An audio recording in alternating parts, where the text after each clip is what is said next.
എല്ലാ വിദ്യാർത്ഥികൾക്കും പുതിയൊരു വീഡിയോയിലേക്ക് സ്വാഗതം.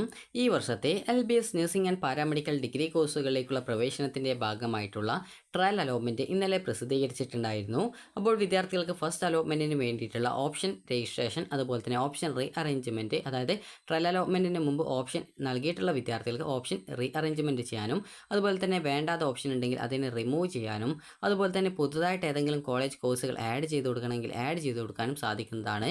അതുപോലെ ഇതുവരെ ഓപ്ഷൻ കൊടുക്കാതിരുന്ന വിദ്യാർത്ഥികൾക്ക് BSc നഴ്സിംഗ് കോഴ്സുകളിലേക്കുള്ള ഓപ്ഷനുകൾ വിദ്യാർത്ഥികൾക്ക് വെബ്സൈറ്റിലൂടെ, അതായത് നേരത്തെ വന്നിട്ടുള്ള കോളേജുകൾ ഉൾപ്പെടെ പുതുതായിട്ട് നിങ്ങൾക്ക് നൽകാനായിട്ട് സാധിക്കുന്നതായിരിക്കും. അപ്പോൾ വിദ്യാർത്ഥികൾക്ക് ഈ ഒരു വീഡിയോയിൽ ഫസ്റ്റ് അലോട്ട്മെൻറ്റ് കിട്ടിക്കഴിഞ്ഞാൽ വിദ്യാർത്ഥികൾ എന്താണ് ചെയ്യേണ്ടത് എന്നിങ്ങനെയുള്ള കാര്യങ്ങളാണ് ഈ ഒരു വീഡിയോയിൽ പറയുന്നത്. അപ്പോൾ വിദ്യാർത്ഥികൾ ശ്രദ്ധിക്കേണ്ട പ്രധാനപ്പെട്ട കാര്യം എന്ന് പറയുന്നത്, നിലവിൽ വിദ്യാർത്ഥികൾക്ക് BSc നഴ്സിംഗ് കോഴ്സിലേക്ക് അഡ്മിഷൻ ആഗ്രഹിക്കുന്ന വിദ്യാർത്ഥികൾ നിലവിൽ ഇപ്പോൾ ഈ ഒരു അപേക്ഷ LBSൻ്റെ നഴ്സിംഗ് ആൻഡ് പാരാമെഡിക്കൽ ഡിഗ്രി കോഴ്സിലേക്കുള്ള റാങ്ക് ലിസ്റ്റിൽ ഉൾപ്പെട്ട വിദ്യാർത്ഥികൾക്ക് LBScenter.in എന്നുള്ള വെബ്സൈറ്റിലൂടെ നിങ്ങൾക്ക് ഓപ്ഷൻ രജിസ്ട്രേഷൻ ചെയ്യാവുന്നതാണ്. അപ്പോൾ വിദ്യാർത്ഥികൾക്ക് nursing and allied health sciences എന്ന് പറഞ്ഞുകൊണ്ട് LBScenter.in എന്നുള്ള വെബ്സൈറ്റിൽ ലിങ്ക് കാണാം. അതിൽ ക്ലിക്ക് ചെയ്ത് കഴിഞ്ഞാൽ ഈ ഒരു പേജിലേക്ക് പ്രവേശിക്കാവുന്നതാണ്. അപ്പോൾ വിദ്യാർത്ഥികൾക്ക് ഫസ്റ്റ് അലോട്ട്മെൻറ്റിനായിട്ട് വിദ്യാർത്ഥികൾക്ക് ഇപ്പോൾ നിലവിൽ നിങ്ങൾക്ക് ഓപ്ഷനുകൾ നൽകാവുന്നതാണ്. പ്രത്യേകം ശ്രദ്ധിക്കേണ്ടത്, അലോട്ട്മെൻറ്റ് കിട്ടിക്കഴിഞ്ഞാൽ നിങ്ങൾ അഡ്മിഷൻ നേടും എന്ന് ഉറപ്പുള്ള കോളേജുകളും കോഴ്സുകളും ആയിരിക്കണം. കോഴ്സ് എന്ന് പറയുമ്പോൾ നഴ്സിംഗ് മാത്രമേ നിലവിൽ വന്നിട്ടുള്ളൂ. പാരാമെഡിക്കൽ ഡിഗ്രി കോഴ്സിലേക്കുള്ള ഓപ്ഷൻസ് അപ്രൂവ്ഡ് ആയിട്ട്, അതായത് കോളേജ് കോഴ്സ് അപ്രൂവ്ഡ് ആയിട്ട് വരുന്ന സമയത്ത് മാത്രമേ ആ ഒരു പാരാമെഡിക്കൽ ഡിഗ്രി കോഴ്സുകൾ ഓപ്ഷൻസ് ആയിട്ട് ആഡ് ചെയ്യാൻ പറ്റത്തുള്ളൂ. അതുപോലെ തന്നെ നിലവിൽ നിങ്ങൾക്ക് നഴ്സിംഗിൻ്റെ ഓപ്ഷനാണ് കൊടുക്കാനായിട്ട് പറ്റുക. നഴ്സിംഗ് അഡ്മിഷൻ ആഗ്രഹിക്കുന്ന വിദ്യാർത്ഥികൾ നിങ്ങൾക്ക് താല്പര്യമുള്ള കോളേജുകൾ ഏതാണ്, അതുപോലെ തന്നെ നിങ്ങൾക്ക് അഡ്മിഷൻ നേടാൻ താല്പര്യമുള്ള കോഴ്സ് എന്ന് പറയുമ്പോൾ നിലവിൽ ഇപ്പോൾ നഴ്സിംഗേ ഉള്ളൂ. അപ്പോൾ അതുകൊണ്ട് തന്നെ നഴ്സിംഗിൽ നിങ്ങൾ പഠിക്കാൻ താല്പര്യമുള്ള കോളേജ് ഏതൊക്കെയാണ് അതിനനുസരിച്ച് നിങ്ങൾക്ക് ഓപ്ഷനുകൾ നൽകാവുന്നതാണ്. പ്രത്യേകം ശ്രദ്ധിക്കേണ്ട കാര്യം എന്ന് പറയുന്നത്, ഫസ്റ്റ് അലോട്ട്മെൻറ്റ് കിട്ടുകയാണെങ്കിൽ നിങ്ങൾ ടോക്കൺ ഫീ പേയ്മെൻറ്റ് ചെയ്യേണ്ടതായിട്ട് വരുന്നതായിരിക്കും. അലോട്ട്മെൻറ്റ് കിട്ടാത്ത വിദ്യാർത്ഥികൾ ടോക്കൺ ഫീസ് അടക്കേണ്ടതില്ല. അവർ അടുത്ത സെക്കൻഡ് അലോട്ട്മെൻറ്റിനായിട്ട് വെയിറ്റ് ചെയ്യുകയാണ് ചെയ്യേണ്ടത്. അതുപോലെ തന്നെ തേർഡ് അലോട്ട്മെൻറ്റിന് ശേഷം മാത്രമാണ് കോളേജിൽ ജോയിൻ ചെയ്യേണ്ടതായിട്ടുള്ളത്. അപ്പോൾ നമുക്ക് വിദ്യാർത്ഥികൾക്ക് ആദ്യം തന്നെ ഈ ഒരു അലോട്ട്മെൻറ്റ് വന്നു കഴിഞ്ഞാൽ എന്തൊക്കെ കാര്യങ്ങളാണ് ശ്രദ്ധിക്കേണ്ടത് എന്നുള്ള കാര്യം പറയാം. അപ്പോൾ വിദ്യാർത്ഥികൾ ശ്രദ്ധിക്കേണ്ടത്, മുഖ്യഘട്ടത്തിൽ 1, 2, 3 അങ്ങനെ 3 അലോട്ട്മെൻറ്റുകളാണ് മുഖ്യഘട്ടത്തിലുള്ളത്. അപ്പോൾ അതുകൊണ്ട് തന്നെ വിദ്യാർത്ഥികൾ ശ്രദ്ധിക്കേണ്ട പ്രധാനപ്പെട്ട കാര്യം, നിങ്ങൾ അലോട്ട്മെൻറ്റ് കിട്ടിയാൽ അഡ്മിഷൻ നേടും എന്ന് ഉറപ്പുള്ള കോളേജുകളും കോഴ്സുകളും മാത്രമേ ഓപ്ഷൻസ് ആയിട്ട് കൊടുക്കാവൂ. അതുപോലെ തന്നെ നിങ്ങൾ അഡ്മിഷൻ നേടാൻ താല്പര്യപ്പെടുന്ന കോളേജുകൾ നിങ്ങൾക്ക് ഓപ്ഷനായിട്ട് കൊടുക്കാവുന്നതാണ്. ഗവൺമെൻറ് കോളേജുകൾ മുൻഗണനാക്രമത്തിൽ കൊടുക്കുക. പിന്നീട് നിങ്ങൾക്ക് CPAS, CMET, അതുപോലെ തന്നെ ഈ ഒരു CAP കോളേജുകൾ ഓപ്ഷൻസ് ആയിട്ട് ഉൾപ്പെടുത്തുക. അതിനുശേഷം പ്രൈവറ്റ് സെൽഫ് ഫിനാൻസ് കോളേജുകൾ ഓപ്ഷൻസ് ആയിട്ട് കൊടുക്കാം. അതുപോലെ നിങ്ങളുടെ പ്രയോറിറ്റി അനുസരിച്ച് നിങ്ങളുടെ ഇഷ്ടത്തിനനുസരിച്ച് നിങ്ങൾക്ക് ഓപ്ഷനുകൾ കൊടുക്കാവുന്നതാണ്. അപ്പോൾ വിദ്യാർത്ഥികൾ ശ്രദ്ധിക്കേണ്ട പ്രധാനപ്പെട്ട കാര്യം, ഇപ്പോൾ വന്നിട്ടുള്ള കോളേജുകൾ ഒന്നും ഇനി പിന്നീട് ഫസ്റ്റ് അലോട്ട്മെൻറ്റിന് ശേഷമോ സെക്കൻഡ് അലോട്ട്മെൻറ്റിന് ശേഷമോ നിങ്ങൾക്ക് പുതുതായിട്ട് ആഡ് ചെയ്യാൻ പറ്റത്തില്ല. അതുകൊണ്ട് തന്നെ ഇപ്പോൾ വന്നിട്ടുള്ള കോളേജുകളിൽ നിങ്ങൾ ഏതൊക്കെ കോളേജിൽ അഡ്മിഷൻ നേടാൻ ആഗ്രഹിക്കുന്നുണ്ട് അതിനനുസരിച്ച് വിദ്യാർത്ഥികൾ ഓപ്ഷനുകൾ സമർപ്പിക്കേണ്ടതാണ്. അപ്പോൾ വിദ്യാർത്ഥികൾ പ്രത്യേകം ശ്രദ്ധിക്കേണ്ട കാര്യം എന്ന് പറയുന്നത്, ഫസ്റ്റ് അലോട്ട്മെൻറ്റ് ലഭിക്കുകയാണെങ്കിൽ നിങ്ങൾ ടോക്കൺ ഫീ പേയ്മെൻറ്റ് ചെയ്ത് ആ ഒരു സീറ്റ് കൺഫേം ചെയ്യണം. അപ്പോൾ ആ ഒരു കിട്ടിയിട്ടുള്ള ഓപ്ഷൻ തന്നെ മതിയെങ്കിൽ, അപ്പോൾ നമുക്കൊരു ഉദാഹരണം വെച്ച് പറയാം. ഇപ്പോൾ ഒരു ഉദാഹരണത്തിന് എനിക്കിപ്പോൾ 5ാമത്തെ ഓപ്ഷനാണ് ഞാൻ നഴ്സിംഗ് വെച്ച കോളേജ് എന്ന് വിചാരിക്കാം. അപ്പോൾ അതായത് ഈ ഫുൾ ഓപ്ഷൻ നഴ്സിംഗ് ആണ് വെച്ചത്, എന്നാൽ എനിക്ക് ഫസ്റ്റ് അലോട്ട്മെൻറ്റിൽ 5ാമത്തെ ഓപ്ഷനിലാണ് നഴ്സിംഗ് കിട്ടിയതെന്ന് വിചാരിക്കാം. അപ്പോൾ 5ാമത്തെ ആ ഒരു കോളേജ് അതുപോലെ തന്നെ കോഴ്സ് എന്ന് പറയുന്നത് എനിക്ക് ഇഷ്ടപ്പെട്ട കോഴ്സാണെന്ന് വിചാരിക്കാം. അപ്പോൾ അതല്ലെങ്കിൽ ഇഷ്ടപ്പെടാത്ത കോഴ്സാണെന്ന് വിചാരിക്കുക. അപ്പോൾ അങ്ങനെയെങ്കിൽ ഞാൻ അവിടെ ഈ ഒരു ടോക്കൺ ഫീ പേയ്മെൻറ്റ് അടക്കേണ്ടതായിട്ടുണ്ട്. അപ്പോൾ നിങ്ങൾക്ക് അങ്ങനെ ടോക്കൺ ഫീ പേയ്മെൻറ്റ് അടച്ചിട്ടില്ല, അത് നിങ്ങൾക്ക് ഫസ്റ്റ് അലോട്ട്മെൻറ്റ് കിട്ടി, നിങ്ങൾ ടോക്കൺ ഫീ പേയ്മെൻറ്റ് ചെയ്തിട്ടില്ലെങ്കിൽ പിന്നീട് വരുന്ന സെക്കൻഡ് തേർഡ് അലോട്ട്മെൻറ്റിൽ നിങ്ങളെ പരിഗണിക്കില്ല. പിന്നീട് നിങ്ങൾക്ക് സ്പെഷ്യൽ അലോട്ട്മെൻറ്റിൽ മാത്രമാണ് പങ്കെടുക്കാനായിട്ട് പറ്റുകയുള്ളൂ. അപ്പോൾ അതുകൊണ്ട് തന്നെ അലോട്ട്മെൻറ്റ് കിട്ടിക്കഴിഞ്ഞാൽ ഫീ പേയ്മെൻറ്റ് ഇഷ്ടപ്പെട്ട കോളേജ് മാത്രമേ ഓപ്ഷനായിട്ട് കൊടുക്കേണ്ടതുള്ളൂ. അതുപോലെ തന്നെ ഇഷ്ടപ്പെട്ട കോഴ്സ് എന്ന് പറയുമ്പോൾ നിലവിൽ നഴ്സിംഗ് മാത്രമേ ഉള്ളൂ. അതുകൊണ്ട് തന്നെ നഴ്സിംഗ് കോളേജുകളിൽ നിങ്ങൾക്ക് ഇഷ്ടപ്പെട്ട കോളേജുകൾ ഏതൊക്കെയാണ് അത് മാത്രമേ ഓപ്ഷൻസ് ആയിട്ട് ഉൾപ്പെടുത്താൻ പാടുള്ളൂ. അതായത് അലോട്ട്മെൻറ്റ് കിട്ടിയാൽ അഡ്മിഷൻ നേടും എന്ന് ഉറപ്പുള്ള കോളേജിൽ മാത്രമേ ആഡ് ചെയ്യാൻ പറ്റത്തുള്ളൂ. നിങ്ങൾ ഇപ്പോൾ കൊടുക്കുന്ന ഓപ്ഷൻസ് പരിഗണിച്ചുകൊണ്ടാണ് ഈ ഒരു ഫസ്റ്റ് സെക്കൻഡ് തേർഡ് അലോട്ട്മെൻറ്റുകൾ പ്രസിദ്ധീകരിക്കുന്നത്.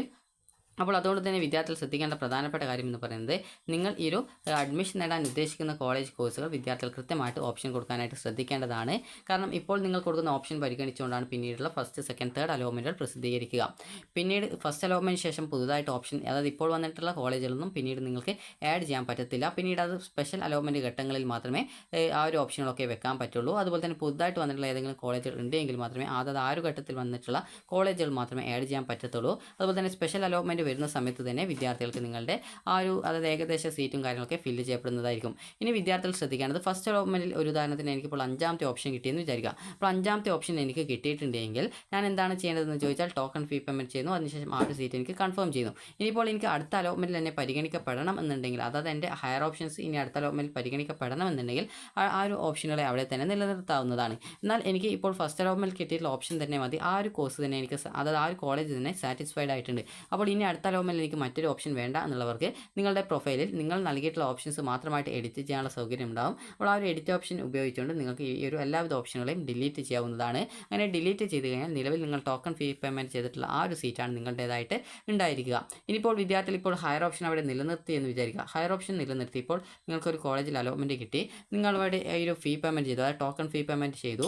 അതിനുശേഷം വിദ്യാർത്ഥികൾക്ക് ഇതിന് മുകളിൽ ഹയർ ഓപ്ഷൻസ് നിങ്ങൾ നിലനിർത്തി അടുത്ത അലോട്ട്മെൻറ്റിൽ നിങ്ങൾക്ക് മറ്റൊരു ഓപ്ഷനിലേക്ക് മാറ്റം കിട്ടുകയാണെങ്കിൽ ഇപ്പോൾ കിട്ടിയിട്ടുള്ള സീറ്റ് അവിടെ നഷ്ടപ്പെടുന്നതും പുതുതായിട്ട് കിട്ടിയ കോഴ്സിലേക്ക് നിങ്ങളുടെ അഡ്മിഷൻ ചേഞ്ച് ചെയ്യുന്നതും ആയിരിക്കും. അപ്പോൾ നിങ്ങൾ പുതുതായിട്ട് കിട്ടിയ കോളേജിലേക്ക് നിങ്ങൾ ഇവിടെ അടച്ച ടോക്കൺ ഫീസ് ഇങ്ങോട്ടേക്ക് ട്രാൻസ്ഫർ ചെയ്യും. അപ്പോൾ പുതുതായിട്ട് നിങ്ങൾക്ക് കിട്ടിയിട്ടുള്ള ആ ഒരു സീറ്റ് നിങ്ങൾക്ക് പിന്നീട് ആ ഒരു സീറ്റിലേക്കായിരിക്കും നിങ്ങളുടെ അഡ്മിഷൻ ഉണ്ടായിരിക്കാം. അപ്പോൾ ഈ ഒരു രീതിയിൽ നിങ്ങൾക്ക് അലോട്ട്മെൻറ്റ് വരുന്ന സമയത്ത് നിങ്ങൾക്ക് കിട്ടിയിട്ടുള്ള സീറ്റ് തന്നെ മതി എന്നുള്ള വിദ്യാർത്ഥികൾക്ക് അവിടെ ഫീസ് അടച്ച് പെർമനൻറ്റ് അതായത് ആ ഒരു സീറ്റ് നിങ്ങൾക്ക് കൺഫേം ചെയ്യാവുന്നതും ഹയർ ഓപ്ഷൻ വേണ്ട എന്നുള്ളവർക്ക് ഹയർ ഓപ്ഷൻസിനെ റിമൂവ് ചെയ്ത് കൊടുക്കാവുന്നതുമാണ്. അതുപോലെ തന്നെ ചില വിദ്യാർത്ഥികൾക്ക് ഓപ്ഷൻ റീ അറേഞ്ച്മെൻറ്റ് ചെയ്യാനുള്ള ആഗ്രഹിക്കുന്നുണ്ടാവും. അപ്പോൾ അങ്ങനെ നിങ്ങൾക്ക് ഓപ്ഷൻ റീ അറേഞ്ച്മെൻറ്റ് ചെയ്യണമെങ്കിൽ ഇപ്പോൾ 3ാമത്തെ ഓപ്ഷനെ 1ാമതായിട്ട്, 2ാമത്തെ ഓപ്ഷനെ 4ാമതായിട്ട്, 4ാമത്തെ ഓപ്ഷനെ 3ാമതായിട്ട്, അതുപോലെ തന്നെ ഈ രീതിയിൽ നിങ്ങൾക്ക് എങ്ങോട്ടേക്കൊക്കെയാണ് ചേഞ്ച് ചെയ്യേണ്ടത് അതിനനുസരിച്ച് നിങ്ങളുടെ ഇഷ്ടത്തിനനുസരിച്ച് നിങ്ങൾക്ക് ഓപ്ഷൻ റീ അറേഞ്ച്മെൻറ്റ് ചെയ്യാം. അതുപോലെ തന്നെ വേണ്ടാത്ത സ്പെസിഫിക് ഓപ്ഷൻസ് മാത്രമായിട്ട് നിങ്ങൾക്ക് വേണ്ട എന്നുണ്ടെങ്കിൽ അതിനെ മാത്രമായിട്ടും നിങ്ങൾക്ക് ഡിലീറ്റ് ചെയ്ത് കൊടുക്കാവുന്നതാണ്. ഇനി വിദ്യാർത്ഥികൾ ശ്രദ്ധിക്കേണ്ട പ്രധാനപ്പെട്ട കാര്യം ഈ ഒരു ഡിലീറ്റും കാര്യങ്ങളൊക്കെ അതുപോലെ ഓപ്ഷൻ റീ അറേഞ്ച്മെൻറ്റ് ചെയ്യൽ അതുപോലുള്ള കാര്യങ്ങളൊക്കെ എങ്ങനെയാണ് ചെയ്യേണ്ടത് എന്നുള്ള കാര്യം നമുക്ക് നോക്കാം. വിദ്യാർത്ഥികൾ ശ്രദ്ധിക്കേണ്ടത് ഫസ്റ്റ് അലോട്ട്മെൻറ്റിന് ശേഷം നിങ്ങൾക്ക് ഇപ്പോൾ ഒരു ഉദാഹരണം പറയുകയാണെങ്കിൽ ഞാനിപ്പോൾ ഒരു 20 ഓപ്ഷൻ കൊടുത്തു എന്ന് വിചാരിക്കുക. അപ്പോൾ അങ്ങനെ ടോട്ടലായിട്ട് 20 ഓപ്ഷൻസ് കൊടുത്തിട്ടുണ്ടെന്ന് വിചാരിക്കുക. അങ്ങനെ 20 ഓപ്ഷൻ കൊടുത്തിട്ട് എനിക്ക് 5ാമത്തെ ഓപ്ഷനാണ് കിട്ടുന്നതെങ്കിൽ അതായത് ഫസ്റ്റ് അലോട്ട്മെൻറ്റിൽ 5ാമത്തെ ഓപ്ഷനാണ് കിട്ടുന്നതെങ്കിൽ അതിന് താഴെ 6 മുതൽ ബാക്കിയുള്ള 20 വരെ ഓപ്ഷൻസ് ഓട്ടോമാറ്റിക്കലി ഡിലീറ്റ് ചെയ്യപ്പെടും. പിന്നീടുള്ള അലോട്ട്മെൻറ്റിൽ ഇതിന് മുകളിലുള്ള ഓപ്ഷനുകളെ മാത്രമേ പരിഗണിക്കപ്പെടുകയുള്ളൂ. അപ്പോൾ വിദ്യാർത്ഥികൾ ചോദിച്ചതാണ് ഇങ്ങനെ ഡിലീറ്റ് ആയി പോയ ഓപ്ഷൻ പിന്നീട് ഫസ്റ്റ് അലോട്ട്മെൻറ്റിന് ശേഷം ആഡ് ചെയ്യാൻ പറ്റുമോ എന്നുള്ളത്. അതൊരിക്കലും പറ്റുന്നതല്ല. നിങ്ങൾക്ക് കിട്ടിയിട്ടുള്ള ഓപ്ഷൻ്റെ മുകളിൽ ബാക്കിയുള്ള ഓപ്ഷനുകൾ ഏതൊക്കെയാണോ അതിനെ മാത്രമായിട്ട് പരിഗണിക്കുകയുള്ളൂ. അലോട്ട്മെൻറ്റ് കിട്ടാത്ത വിദ്യാർത്ഥികൾ ആണെങ്കിൽ മാത്രമാണ് അവരുടെ മുഴുവൻ ഓപ്ഷനുകളെയും പരിഗണിക്കുന്നത്. ഇനി വിദ്യാർത്ഥികൾക്ക് എങ്ങനെയാണ് ഓപ്ഷൻ എഡിറ്റ് ചെയ്യേണ്ടത് എന്ന് ചോദിച്ചു കഴിഞ്ഞാൽ നിങ്ങൾ ഇപ്പോൾ നിലവിൽ ട്രയൽ അലോട്ട്മെൻറ്റിന് ശേഷം ഓപ്ഷൻ എഡിറ്റ് ചെയ്യുന്ന ആ ഒരു സെയിം പ്രൊസീജിയറിൽ തന്നെയാണ് നിങ്ങൾ നിങ്ങളുടെ ആ ഒരു ഫീ പേയ്മെൻറ്റ് ചെയ്യേണ്ടതും അതുപോലെ തന്നെ ഈ ഒരു ഓപ്ഷൻ എഡിറ്റ് ചെയ്യേണ്ടതും.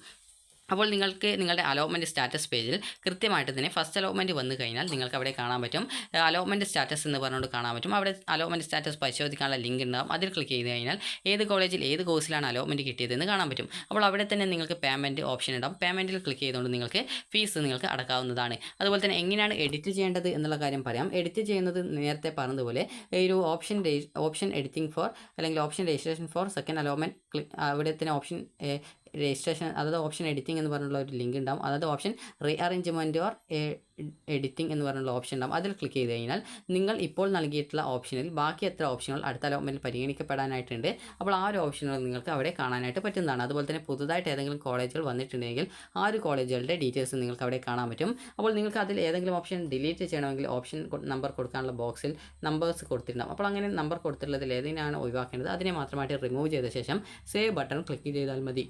ഇനിയിപ്പോൾ ഓപ്ഷൻ്റെ സ്ഥാനം നിങ്ങൾക്ക് റീ അറേഞ്ച്മെൻറ്റ് ചെയ്യണമെങ്കിൽ ഞാനിപ്പോൾ 1, 2, 3 എന്നുള്ള രീതിയിലാണ് അതിനെ സെറ്റ് ചെയ്തിട്ടുള്ളത്. അപ്പോൾ ആ ഒരു രീതിയിൽ നിങ്ങൾക്ക് അലോട്ട്മെൻറ്റ് കിട്ടുകയാണെങ്കിൽ അപ്പോൾ വിദ്യാർത്ഥികൾ ശ്രദ്ധിക്കേണ്ട പ്രധാനപ്പെട്ട കാര്യം ഓപ്ഷൻ നമ്പർ ചേഞ്ച് അതായത് ഓപ്ഷനെ റീ അറേഞ്ച്മെൻറ്റ് ചെയ്യണമെങ്കിൽ അത് ഫസ്റ്റ് അലോട്ട്മെൻറ്റ് ശേഷം ഓപ്ഷനെ റീ അറേഞ്ച്മെൻറ്റ് ചെയ്യണമെന്നുണ്ടെങ്കിൽ വിദ്യാർത്ഥികൾ ശ്രദ്ധിക്കേണ്ടത് നിങ്ങൾക്ക് നേരത്തെ ഓപ്ഷൻ രജിസ്ട്രേഷൻ ചെയ്ത പോലെ തന്നെ നിങ്ങളുടെ ആപ്ലിക്കേഷൻ സ്റ്റാറ്റസ് പേജിൽ ലിങ്ക് ഉണ്ടാവും. അപ്പോൾ ആ ഒരു ലിങ്കിൽ ക്ലിക്ക് ചെയ്ത ശേഷം വിദ്യാർത്ഥികൾ ശ്രദ്ധിക്കേണ്ടത് നിങ്ങൾക്ക് ഈ ഒരു ഓപ്ഷൻസിൻ്റെ അതായത് ആ ഒരു കോളേജ് കോഴ്സസിൻ്റെ ഓപ്ഷൻ പേജിൽ പോകും. അവിടെ നിങ്ങൾ ഇപ്പോൾ നൽകിയിട്ടുള്ള ഓപ്ഷൻസിൽ ബാക്കിയുള്ള ഓപ്ഷനുകൾ ഏതൊക്കെയാണ് അതുപോലെ തന്നെ നിങ്ങൾക്ക് അലോട്ട്മെൻറ്റ് കിട്ടാത്ത വിദ്യാർത്ഥികളാണെങ്കിൽ ഇപ്പോൾ കൊടുത്ത എല്ലാവിധ ഓപ്ഷനും ഉണ്ടാവും. എന്നാൽ അലോട്ട്മെൻറ്റ് കിട്ടിയ വിദ്യാർത്ഥികൾക്ക് ആ ഒരു കിട്ടിയിട്ടുള്ള ഓപ്ഷൻ്റെ മുകളിലുള്ള ബാക്കിയുള്ള ഓപ്ഷനും ആ ഒരു ഘട്ടത്തിൽ പുതുതായിട്ട് ഏതെങ്കിലും പാരാമെഡിക്കൽ ഡിഗ്രി കോഴ്സുകളിലേക്കുള്ള ഏതെങ്കിലും കോളേജ് കോഴ്സ് ഓപ്ഷൻ വന്നിട്ടുണ്ടെങ്കിലോ അല്ലെങ്കിൽ നഴ്സിംഗിൻ്റെ ഏതെങ്കിലും പുതുതായിട്ട് അപ്രൂവ് ചെയ്തിട്ടുള്ള കോളേജുകൾ വന്നിട്ടുണ്ടെങ്കിലോ അവിടെ കാണാൻ പറ്റും. ഓപ്ഷൻ്റെ നമ്പർ ചേഞ്ച് ചെയ്ത് കൊടുത്തിട്ട് നിങ്ങൾക്ക് ഈ ഓപ്ഷൻ സ്ഥാനം എങ്ങനെയാണ് റീ അറേഞ്ച്മെൻറ്റ് ചെയ്യേണ്ടത് അതിനനുസരിച്ച് ഓപ്ഷനിലെ ആ ഒരു നമ്പർ ചേഞ്ച് ചെയ്ത് കൊടുത്ത് നിങ്ങൾക്ക് സേവ് ചെയ്തുകൊണ്ട് ഓപ്ഷൻസിനെ ചേഞ്ച് ചെയ്ത് കൊടുക്കാവുന്നതാണ്. അപ്പോൾ അതിനുശേഷം നിങ്ങൾ ഓപ്ഷൻസ് എന്ത് ചേഞ്ച് വരുത്തിയിട്ടുണ്ടെങ്കിലും അത് നിങ്ങൾ ഈ ഒരു selected colleges or course option ലിസ്റ്റിൽ അത് ചേഞ്ച് ആയിട്ട് വന്നിട്ടുണ്ട് എന്നുള്ള കാര്യം നിങ്ങൾ ശ്രദ്ധിക്കേണ്ടതാണ്. ഇനി വിദ്യാർത്ഥികൾ ശ്രദ്ധിക്കേണ്ട പ്രധാനപ്പെട്ട കാര്യമാണ് ഫീസിൻ്റെ കാര്യം. അപ്പോൾ നിങ്ങൾക്ക് അലോട്ട്മെൻറ്റ് കിട്ടിക്കഴിഞ്ഞാൽ വിദ്യാർത്ഥികൾ ഫീസ് എപ്പോഴാണ് അടക്കേണ്ടത് എന്നുള്ളതാണ് വിദ്യാർത്ഥികൾ ചോദിക്കുന്നൊരു പ്രധാനപ്പെട്ട ഒരു സംശയം. അപ്പോൾ വിദ്യാർത്ഥികൾ ശ്രദ്ധിക്കേണ്ട പ്രധാനപ്പെട്ട കാര്യം, നിങ്ങൾക്ക് അലോട്ട്മെൻറ്റ് കിട്ടിക്കഴിഞ്ഞാൽ ഒരു നിശ്ചിത ദിവസം, ഏകദേശം ഒരു 2-3 ദിവസമായിരിക്കും ഫീ പേയ്മെൻറ്റ് ചെയ്യാനുള്ള സൗകര്യത്തിന്, അതായത് ആ ഒരു സൗകര്യം നൽകുക. ഒന്നുകിൽ നിങ്ങൾക്ക് നിങ്ങളുടെ അലോട്ട്മെൻറ്റ് സ്റ്റാറ്റസ് പരിശോധിച്ച പേജിൽ തന്നെ പേയ്മെൻറ്റ് ഓപ്ഷൻ ഉണ്ടാവും. അതിൽ ക്ലിക്ക് ചെയ്യുന്ന സമയത്ത് നിങ്ങൾക്ക് 2 ഓപ്ഷനുകളാണ് ഉണ്ടാവുക. ഒന്നാമത്തേത് നിങ്ങൾക്ക് ബാങ്ക് വഴി ഫീ പേയ്മെൻറ്റ് ചെയ്യാൻ, അത് ഫെഡറൽ ബാങ്കിൻ്റെ ചലാൻ ഡൗൺലോഡ് ചെയ്തെടുത്ത് നിങ്ങൾക്ക് ഈ ഒരു ഫീ പേയ്മെൻറ്റ് ചെയ്യാവുന്നതാണ്.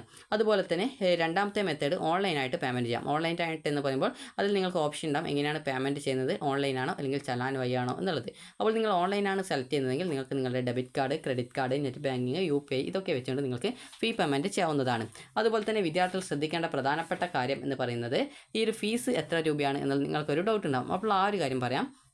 ഇപ്പോൾ ഗവൺമെൻറ് കോളേജ് ആണ് നിങ്ങൾക്ക് കിട്ടുന്നതെങ്കിൽ 23,170 രൂപയാണ് ഫീസ് വരിക. അതായത് 23,170 രൂപയാണ് ഫീസ് വരിക. എല്ലാ SC ST അതായത് ജനറൽ, അതുപോലെ തന്നെ ഈ ഒരു SCBC വിഭാഗം വിദ്യാർത്ഥികൾ ആണെങ്കിൽ 23,170 രൂപയാണ് ഫീസ് വരിക. അപ്പോൾ ആ ഒരു കോഴ്സ് ഫീസ് മുഴുവനായിട്ടും അത്രേ വരത്തുള്ളൂ. അപ്പോൾ ആ ഒരു പൈസ നിങ്ങൾ ഓൺലൈനായിട്ട് അടക്കേണ്ടതാണ്. അതുപോലെ തന്നെ ഈ ഒരു ഫീ പേയ്മെൻറ്റ് ചെയ്ത ശേഷം അതിൻ്റെ സ്റ്റാറ്റസ് പ്രൊഫൈലിൽ വന്നിട്ടുണ്ടോ എന്നുള്ളത് കൃത്യമായിട്ട് നിങ്ങൾ ഉറപ്പുവരുത്തേണ്ടതാണ്. അതുപോലെ തന്നെ നിങ്ങളിപ്പോൾ SC ST വിഭാഗം വിദ്യാർത്ഥികൾ ആണെങ്കിൽ, അതുപോലെ SC ST അതുപോലെ തന്നെ OEC വിഭാഗത്തിൽ ഫീസ് ആനുകൂല്യമുള്ള വിഭാഗം ഉണ്ടാകും. അപ്പോൾ അങ്ങനെയുള്ള വിദ്യാർത്ഥികൾ ആണെങ്കിൽ നിങ്ങൾക്ക് ഗവൺമെൻറ് കോളേജിലോ അല്ലെങ്കിൽ ഏത് കോളേജിൽ അലോട്ട്മെൻറ്റ് കിട്ടിക്കഴിഞ്ഞാൽ നിങ്ങൾ ടോക്കൺ ഫീസ് 1000 രൂപ മാത്രമാണ് അടക്കേണ്ടതായിട്ടുള്ളൂ. അതിപ്പോൾ സെൽഫ് ഫിനാൻസ് കോളേജ് ആയിക്കോട്ടെ, അല്ലെങ്കിൽ ഗവൺമെൻറ് കോളേജ് ആയിക്കോട്ടെ, അല്ലെങ്കിൽ CPAS ആയിക്കോട്ടെ, സിമെറ്റ് ആയിക്കോട്ടെ, അല്ലെങ്കിൽ ക്യാപ്പ് കോളേജ് ആയിക്കോട്ടെ, ഏത് കോളേജ് ആയിരുന്നാലും നിങ്ങൾക്ക് ഈ ഒരു ഫീസ് മാത്രമേ വരത്തുള്ളൂ.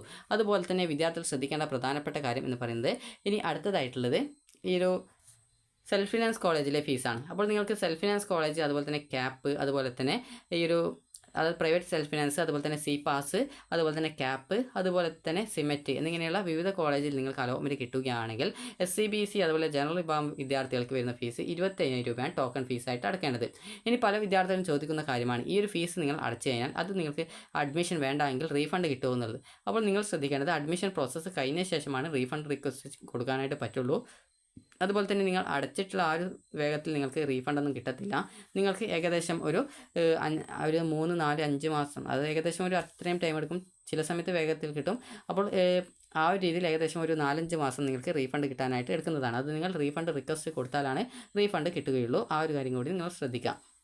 അതുപോലെ തന്നെ വിദ്യാർത്ഥികൾ ശ്രദ്ധിക്കേണ്ടത്, ഫസ്റ്റ് അലോട്ട്മെൻറ്റിൽ ഫീസ് അടച്ച ശേഷം പിന്നീട് സെക്കൻഡ് അലോട്ട്മെൻറ്റ് വേറെ കോളേജ് കിട്ടുകയാണെങ്കിൽ ഇപ്പോൾ അടക്കുന്ന പൈസ നിങ്ങൾക്ക് മറ്റൊരു പുതുതായിട്ട് കിട്ടിയ ആ ഒരു കോളേജിലേക്ക് ട്രാൻസ്ഫർ ചെയ്യുന്നത് ആയിരിക്കും. അതുപോലെ തന്നെ വിദ്യാർത്ഥികൾ ശ്രദ്ധിക്കേണ്ട പ്രധാനപ്പെട്ട കാര്യം, നിങ്ങൾക്ക് ഗവൺമെൻറ് കോളേജിലാണ് കിട്ടുന്നതെങ്കിൽ ഈ ഒരു 23,170 രൂപ മതിയാകും. എന്നാൽ SC ST വിഭാഗം വിദ്യാർത്ഥികളാണെങ്കിലും നിങ്ങൾക്ക് SC ST വിഭാഗത്തിൽ നിങ്ങൾക്ക് CPAS, സിമെറ്റ്, അതുപോലെ തന്നെ ക്യാപ്പ്, അതുപോലെ ഗവൺമെൻറ് കോളേജ് എന്നിവയിലാണ് കിട്ടുന്നതെങ്കിൽ 1000 രൂപ മാത്രമേ നിങ്ങൾക്ക് ആവശ്യമായിട്ട് വരൂ. അതായത് SC ST അതുപോലെ OECയിൽ ഫീസ് ആനുകൂല്യമുള്ള വിദ്യാർത്ഥികൾ എന്നിവർക്ക് അത്ര രൂപ ഫീസ് വരത്തുള്ളൂ. എന്നാൽ വിദ്യാർത്ഥികൾ ശ്രദ്ധിക്കേണ്ട പ്രധാനപ്പെട്ട ഒരു കാര്യമാണ് സെൽഫ് ഫിനാൻസ് കോളേജാണ്. അപ്പോൾ സെൽഫ് ഫിനാൻസ് കോളേജുകളിലും വിദ്യാർത്ഥികൾക്ക് അതായത് 25,000 രൂപയാണ് സാധാരണ SCBC ജനറൽ വിഭാഗം വിദ്യാർത്ഥികൾ ഫീസ് അടക്കുന്നത്. അതുപോലെ തന്നെ SC ST വിഭാഗം വിദ്യാർത്ഥികൾ ആണ്, അതുപോലെ OEC വിഭാഗം വിദ്യാർത്ഥികളാണെങ്കിൽ നിങ്ങൾക്ക് അലോട്ട്മെൻറ്റ് കിട്ടുന്ന സമയത്ത് നിങ്ങൾ 1000 രൂപ മാത്രമാണ് ടോക്കൺ ഫീസായിട്ട് അടക്കേണ്ടത്. എന്നാൽ നിങ്ങൾ അഡ്മിഷൻ ടൈമിൽ എത്ര രൂപ ഈ ഒരു സെൽഫ് ഫിനാൻസ് കോളേജിൽ കിട്ടിക്കഴിഞ്ഞാൽ അടക്കണം എന്നുള്ള കാര്യം നമുക്ക് നോക്കാം. അതായത് പ്രൈവറ്റ് സെൽഫ് ഫിനാൻസ് കോളേജിൽ കിട്ടുന്ന SC ST അതുപോലെ OEC വിഭാഗം വിദ്യാർത്ഥികളായിക്കോട്ടെ, ജനറൽ ആയിക്കോട്ടെ, അല്ലെങ്കിൽ SCBC വിഭാഗം വിദ്യാർത്ഥികളായിക്കോട്ടെ, നിങ്ങൾ അടക്കേണ്ട ഫീസ് എന്ന് പറയുന്നത് ഈ ഒരു സാധാരണ വിഭാഗം വിദ്യാർത്ഥികളാണെങ്കിൽ 25,000 രൂപയാണ് ആദ്യം അടക്കുന്നത്. പിന്നീട് അഡ്മിഷൻ ടൈമിൽ ഏകദേശം ഒരു 86,500 രൂപയോളം നിങ്ങൾ അടക്കേണ്ടതായിട്ട് വരും. അതിനോടൊപ്പം വിദ്യാർത്ഥികൾ ശ്രദ്ധിക്കേണ്ടത് SC ST അതുപോലെ OEC വിഭാഗം വിദ്യാർത്ഥികളാണെങ്കിൽ ആദ്യം 1000 രൂപ മാത്രമാണ് അടക്കുന്നത്. എന്നാൽ അഡ്മിഷൻ ടൈമിൽ നിങ്ങൾ 1,09,000 രൂപ നിങ്ങൾ അടക്കേണ്ടതായിട്ട് വരുന്നതാണ്. അതിൽ 10,000 രൂപ നിങ്ങൾക്ക് കോഷൻ ഡെപ്പോസിറ്റ് ഇനത്തിലാണ്. അത് പിന്നീട് നിങ്ങൾക്ക് നിങ്ങളുടെ കോഴ്സ് കംപ്ലീറ്റ് ചെയ്യുന്ന സമയത്ത് പിന്നീട് അത് റീഫണ്ട് ചെയ്യുന്നതായിരിക്കും. അപ്പോൾ ഈ ഒരു രീതിയിൽ നിങ്ങൾക്ക് ഒരു വർഷത്തെ ഫീസ് ആ ഒരു റേഞ്ചിലാണ് ഫീസ് വരിക. അപ്പോൾ നിങ്ങൾക്ക് ഒരു വർഷത്തെ ഫീസ് വരുന്നത് എങ്ങനെയാണെന്നുള്ള കാര്യം പറഞ്ഞു തരാം. നിങ്ങൾക്ക് ഗവൺമെൻറ് കോളേജാണ് കിട്ടുന്നതെങ്കിൽ നിങ്ങൾക്ക് ഈ ഒരു അതായത് 23,170 രൂപയാണ് ഫീസ് വരിക. അതുപോലെ തന്നെ SC ST വിഭാഗം വിദ്യാർത്ഥികളാണ്, അതുപോലെ തന്നെ OEC വിഭാഗം വിദ്യാർത്ഥികളാണെങ്കിൽ വിദ്യാർത്ഥികൾക്ക് ഗവൺമെൻറ് കോളേജ് ആണെങ്കിലോ അതല്ലെങ്കിൽ ക്യാപ്പ്, അതുപോലെ തന്നെ CPAS, സിമെറ്റ് എന്നിങ്ങനെയുള്ള കോളേജുകൾ ആണെങ്കിലോ നിങ്ങൾക്ക് 1000 രൂപ മാത്രമാണ് ഫീസ് വരിക. അതുപോലെ തന്നെ നിങ്ങൾക്ക് ഈ ഒരു പ്രൈവറ്റ് സെൽഫ് ഫിനാൻസ് കോളേജുകൾ ആണെങ്കിൽ നിങ്ങൾക്ക് ടോട്ടലായിട്ട് എത്ര രൂപയാണ് ഈ ഒരു വർഷം ഫീസ് വരുന്നതെന്ന് ചോദിച്ചാൽ, നിങ്ങളിപ്പോൾ ഏത് വിഭാഗത്തിൽപ്പെട്ട വിദ്യാർത്ഥികൾ ആയിരുന്നാലും നിങ്ങൾക്ക് ഈ ഒരു അലോട്ട്മെൻറ്റ് കിട്ടുന്ന സമയത്ത് നിങ്ങൾ 1000 രൂപ മാത്രമേ ടോക്കൺ ഫീസ് അടക്കുന്നുള്ളൂ എങ്കിലും 25,000 രൂപ ടോക്കൺ ഫീസ് അടക്കുന്നുണ്ടെങ്കിലും നിങ്ങൾക്ക് ഫീസ് വരുന്നത് ഏകദേശം 1,10,000 രൂപയാണ് ഫീസ് വരിക. അതായത് വാർഷിക ഫീസാണിത്. അപ്പോൾ നിങ്ങൾക്ക് സെൽഫ് ഫിനാൻസിലാണ് കിട്ടുന്നതെങ്കിൽ ഏകദേശം ഒരു ഒരു 7 ലക്ഷം രൂപയോളം നിങ്ങൾക്ക് ഈ ഒരു 4 വർഷത്തെ ഈ ഒരു കോഴ്സ് കംപ്ലീറ്റ് ചെയ്യുന്ന സമയത്തേക്ക് ആവശ്യമായിട്ട് വരുന്നതാണ്. ഗവൺമെൻറ് കോളേജ് ആണെങ്കിൽ ഏകദേശം 1 ലക്ഷം രൂപയ്ക്കുള്ളിൽ മാത്രമേ ഫീസ് വരത്തുള്ളൂ. അതുപോലെ തന്നെ SC/ST വിഭാഗം വിദ്യാർത്ഥികൾക്കാണെങ്കിൽ 1000 രൂപ മാത്രമാണ് ഗവൺമെൻറ് അതുപോലെ CPAS സിമെറ്റ് ഇതുപോലുള്ള കോളേജുകളിൽ അഡ്മിഷനായിട്ടും അതുപോലെ തന്നെ ബാക്കി ചിലവും കാര്യങ്ങളൊക്കെ ആയിട്ട് അതായത് ഏകദേശം ഒരു 10,000 രൂപയ്ക്കുള്ളിൽ മാത്രമേ ഈ ഒരു 4 വർഷത്തെ ഫീസ് ഇനത്തിൽ വരത്തുള്ളൂ. സെൽഫ് ഫിനാൻസ് ആണെങ്കിൽ നേരത്തെ പറഞ്ഞതുപോലെ 1,10,000 രൂപ വരും. ഇതിൻ്റെ കൂടെ തന്നെ ഹോസ്റ്റൽ, ബുക്ക്, അതുപോലെ തന്നെ യൂണിഫോം, ട്രാവൽ ഇതിനൊക്കെ എക്സ്ട്രാ ഫീസും വരുന്നതായിരിക്കും. അപ്പോൾ നിങ്ങൾക്ക് ഈ വീഡിയോ ഉപകാരപ്രദമായിട്ടുണ്ടെങ്കിൽ ലൈക്ക് ചെയ്യുക, ഷെയർ ചെയ്യുക. Thank you for watching.